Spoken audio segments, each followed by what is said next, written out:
Hello everybody, welcome back to HardReset.Info channel. In today's video, I'll show you how to report a message on Discord.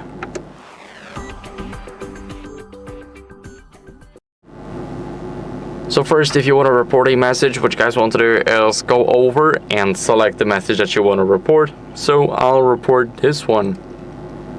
Here we're gonna go to, we're gonna right click, go to report message, and here you can choose what you want to report it for. So you can select just I don't like it, and as you guys can see, it'll be that easy.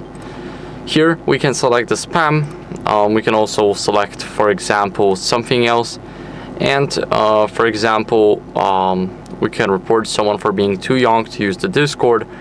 And that's basically how you guys can report a message. So thank you for watching. If you enjoyed this video, then make sure to leave a like, subscription, and a comment, and I'll see you in the next one. Bye.